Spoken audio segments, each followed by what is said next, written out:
Once almost as fast as a speeding bullet, almost as strong as a locomotive, and beats walking by leaps and bounds, I got on these cars when they were brand new, and wowie, as a kid, many a pleasant hour was spent in these traveling, seeing the city. It's the subtle superhero of the big city, Super Streetcar!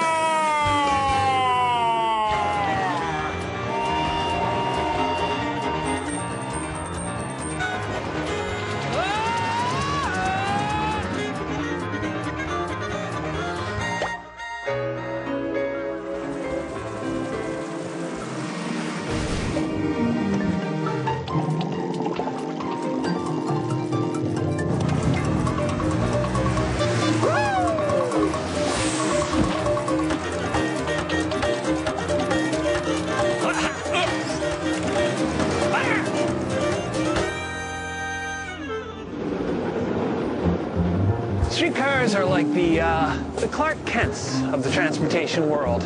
They're unassuming, mild-mannered. In everyday life, they fade into the background. But they're also a powerful force to be reckoned with. Virtually impossible to kill, and they even come in superhero colors. Do we clash? What makes the streetcar so impressive is not the lines up above that give it power, as it is go!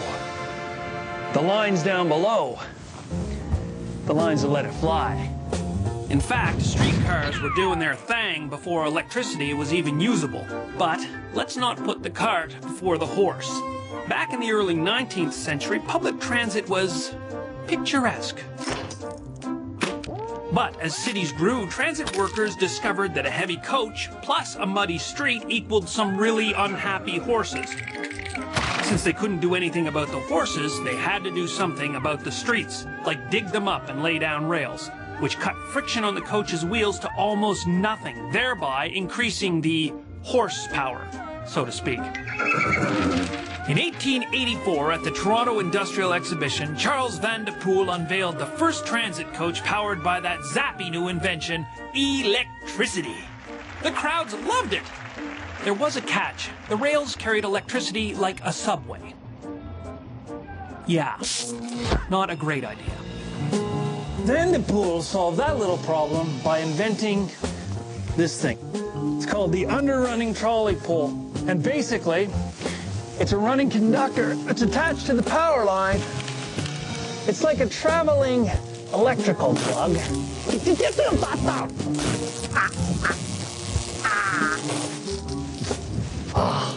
And it's why some people call them trolley cars.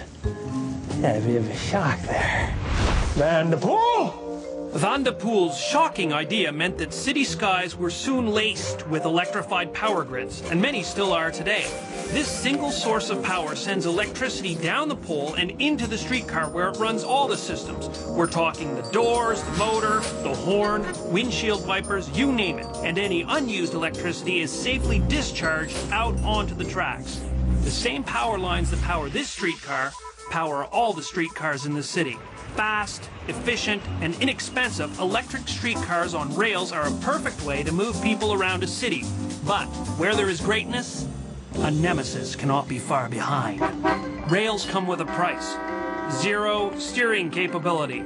All a driver can do is stop and go and stop and go and stop. It's impossible to maneuver, and that can make it stressful for streetcar drivers. This is a big vehicle. Nobody wants to be behind it. So you're overtaken on a regular basis.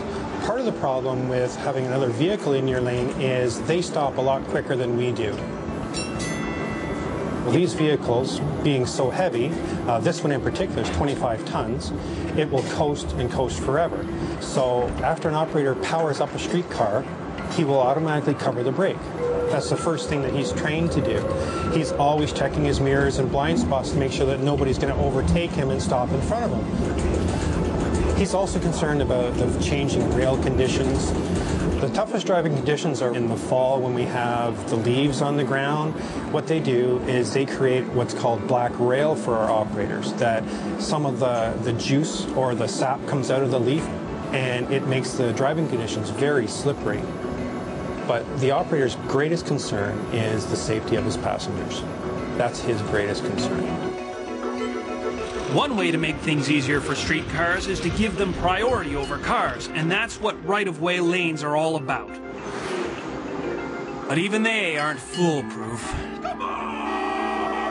You know, back in the early days, it used to be that streetcars were about the only way for people to get around town. And it might have stayed that way if it hadn't have been for the conspiracy.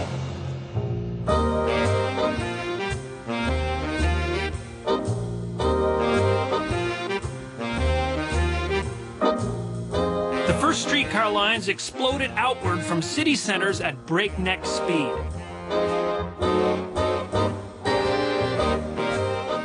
They ended at the edge of the countryside where the first suburbs were built, letting working-class folks get away from the big smoke. By 1920, streetcar systems had been built in New York, Toronto, Chicago, Buffalo, Oswego, New Orleans, Baltimore, San Francisco, Boston, and over 140 other cities in North America. The United States alone had over 26,000 miles of track and 60,000 streetcars in its cities. And that's not counting interurban streetcars that connected some cities, too. One of the products of that golden age is this fine specimen here, the PCC car. It's probably one of the most successful things ever created by a committee.